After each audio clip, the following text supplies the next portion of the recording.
प्यारे बहनों और भाइयों, मेरा नमस्कार स्वीकारो। देखिए, आज हम आपके लिए बता रहे हैं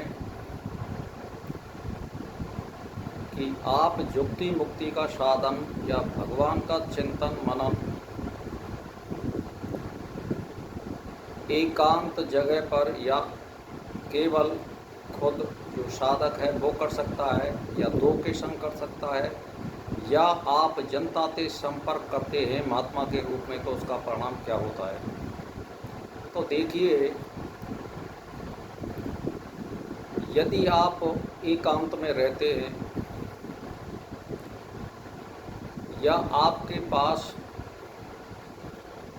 बहुत से महात्मा रहने की संभावना है, 2, 4, 10, या आपसे बहुत से लोगों का मिलन होता है, तो ये निश्चित है राग देश की संभावना बहुत ज़्यादा बढ़ जाती है और फिर आपको अपनी साधना करने में बहुत बड़ा संघर्ष करना पड़ेगा। चित्त को अशांति होगी, चित्तवृत्ति निरोध नहीं हो पाएगा, मन कंट्रोल नहीं होगा और मन को खिन्नता प्राप्त होगी, और मन को खिन्नता प्राप्त होगी तो साधना को प्राप्त नहीं कर सकते। इसीलिए एकांत में रहने पर भी जनता से संपर्क नहीं करना चाहिए। जो ये जनता से संपर्क करते हैं वो कभी भी ईश्वर को प्राप्त नहीं कर सकते, ये निश्चित है। अच्छा, दूसरी बात यह है कि यदि आप एकांत में भी रहते हैं और आप दो के साथ रहते हैं, वहाँ भी आपको चित्त विक्षेप होने की संभावना है, क्योंकि दो के बीच में बातचीत होना बहुत ज़रूरी है और वो बतराएंगे, और जब वार्तालाप करेंगे तो आप जो है चित्तवृत्ति निरोध नहीं कर सकते। तो इसीलिए जैसे अनेक लोगों के साथ रहने पर कलह की संभावना और केवल दो लोगों के रहने पर भी बातचीत चलने की संभावना रहती है, इसलिए योग साधन को अकेले में ही करना चाहिए। जैसे कुंवारी जो कन्या होती है और वो जो चूड़े होते हैं उसके हाथ में शंख के या किसी अन्य वस्तु के बने भये, वो भी खनकते हैं और वो बाधक हैं। ये उदाहरण ग्रंथों में दिया हुआ है, ये भागवत में भी दिया है और सांख्य शास्त्र में भी दिया हुआ है। इसीलिए यदि आपको साधन करना है तो एकांकी विचारणीय और एकत्र योग मार्ग के पथकों को सर्वदा एकांत में शांत चित्त से रहना चाहिए, यानी सर्वदा एकांत चित्त का सेवन करें। अनेक लोगों के साथ भी आप मनन चिंतन मोक्ष का मार्ग नहीं अपना सकते और चित्तवृत्ति निरोध नहीं कर सकते। यदि दो लोगों के साथ यदि आप रह रहे हैं तो वहाँ भी चित्तवृत्ति निरोध नहीं होगी और बातचीत होना अति आवश्यक है।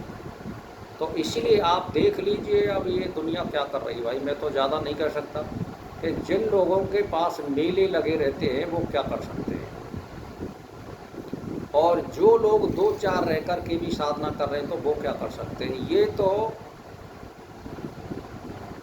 मनुष्य प्राणी एकला आता है, यानी केवल एक, और ये एक ही जाता है, आप समझ लीजिए। और एक को ही साधना होगी, दो को साधना नहीं होगी, 4 को नहीं होगी, 10 को नहीं होगी। जनता से संपर्क करने पर भी साधना नहीं रह सकती है।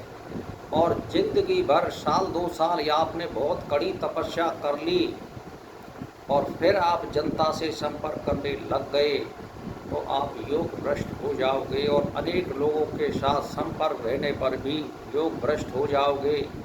दो के साथ रहने पर भी बातचीत होगी और चित्त विक्षेप होगा।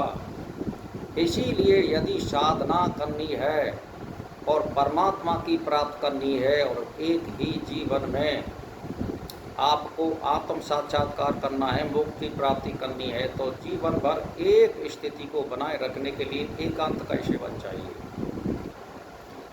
आपके पास कोई आता है जाता है 2-4 लोगों से कोई संपर्क नहीं होता है, घंटे आधा घंटे बैठे और अपने चले जाइए।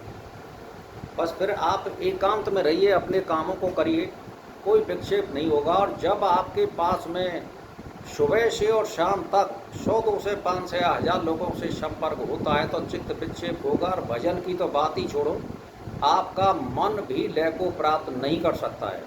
ये मैं नहीं कह रहा हूँ, ये शास्त्र कह रहे हैं। दो के साथ में भी साधना नहीं हो सकती है, वहाँ भी बातचीत होने की संभावना रहती है। इसीलिए आपको यदि परमात्मा प्राप्त करना है और चित्तवृत्ति निरोध करनी है, आत्म साक्षात्कार करना है, और ये आपको सोच लेना है कि मेरे साथ कुछ नहीं जाएगा, ना मैं कुछ लेके आया हूँ, केवल शुभ कर्म साथ में जाते हैं और बुरे कर्म भी साथ में जाते हैं। ये दो चीज़ करनी है संसार में। यदि आपको अच्छा करना है और आत्मा को सदगति देनी है तो आप शुभ कर्मों पर आइए और आचरण में रहिए, अष्टांग योग का पालन करिए, तो फिर आपके साथ में कोई कुछ नहीं कर सकता है। परमात्मा आपको शरणागत देगा, अच्छी गति देगा।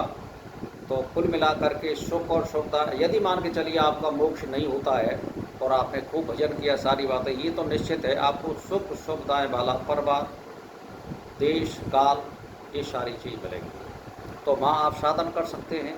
तो मेरा कहने का मतलब ये, आप देख लीजिए, जहाँ भीड़ होती है वहाँ भजन का कोई लेना देना नहीं होता है।